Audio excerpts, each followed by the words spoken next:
watch a film, attend a live event, or step into an immersive experience, we naturally attribute movement to performance. If something feels powerful, we say the actor owned it. If something feels strange, we question direction or choreography. And in most cases, we extend the credit upward. That's the director's vision. That's the producer's shaping tone. That's choreography. And sometimes that's true, but it's incomplete. Most people assume performance starts with dialogue. A script is written, an actor shows up, they say the lines, a director frames the emotion. But some of the most important storytelling happens before a single word is spoken. Before acting happens, someone has already thought about how a body should behave, how a character carries themselves, how they occupy space, how they move through a world, because modern entertainment no longer works as a single author system. It works as a layered design system. So the real question is, who designs how a character embodies a role before anyone acts in it? This is Who Decides episode 2, where in 10 minutes I unpack how decisions actually happen inside entertainment systems. Not the visible ones, but the invisible ones shaping what we end up believing on screen. While working at Cosm, I came across a role that did not fit neatly into the traditional film, theater, or live entertainment boxes. Not choreography, not acting, not directing. It was something in between. A movement specialist. At first, I assumed they were simply helping performers move better. But the more I learned, the more I realized they were helping define how characters and worlds move in the first place. The interesting part wasn't the title. It was the responsibility. Because movement can completely change how an audience perceives a character. A slight shift in posture can communicate confidence. A different walking pattern can make someone feel threatening, vulnerable, heroic, or even non-human. And unknowingly, before audiences believe a word, they often believe its movement. A useful way to understand the distinction is this. A director shapes the vision. A producer shapes the project. A choreographer creates movement sequences. A movement specialist focuses on embodiment.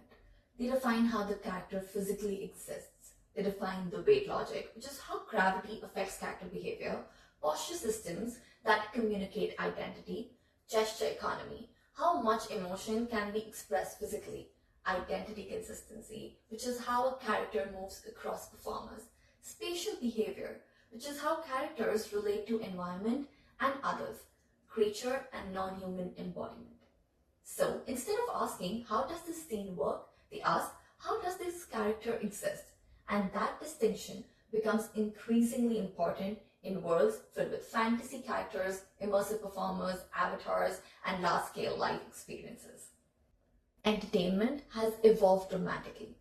We build entire cinematic universes, immersive worlds, theme park experiences, digital characters, hyperreal creatures, but visual design alone is not enough. Because audiences don't just see characters, they experience them. And when movement feels inconsistent, something breaks.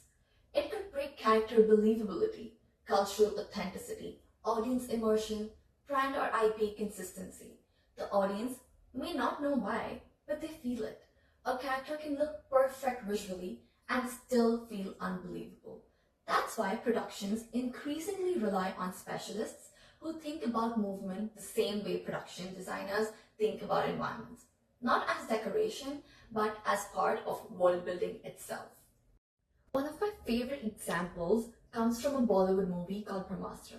The lead cast Ranbir Kapoor and Alia Bhatt worked with Ido Portal, a movement specialist whose work focuses on movement systems and physical intelligence.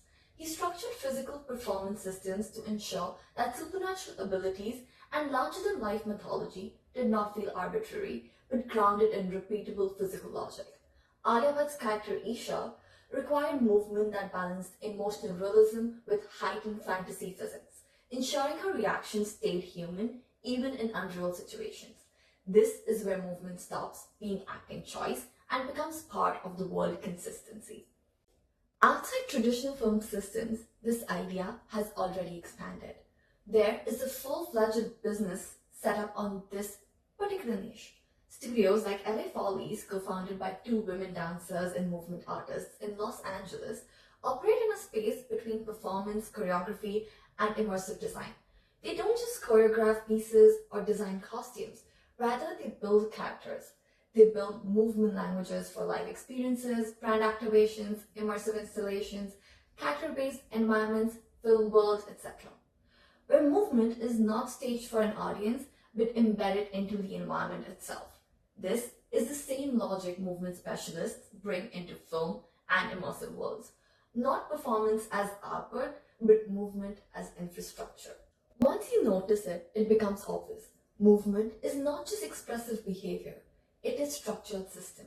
It communicates identity, confidence, power, belonging, emotion readability, even narrative clarity before dialogue exists. Before a character speaks, movement has already started telling the story. It helps distinguish a hero from a villain, a human from a creature, an outsider from someone who belongs, long before dialogue has confirmed it. So we return to the question, who decides in entertainment?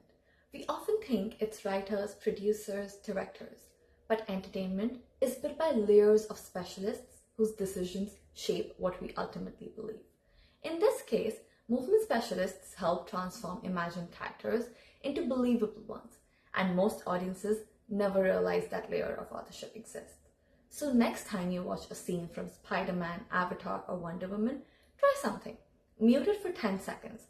Watch how the character carries themselves. Watch how they move through the world, because before anything is said, a character has already been designed in motion.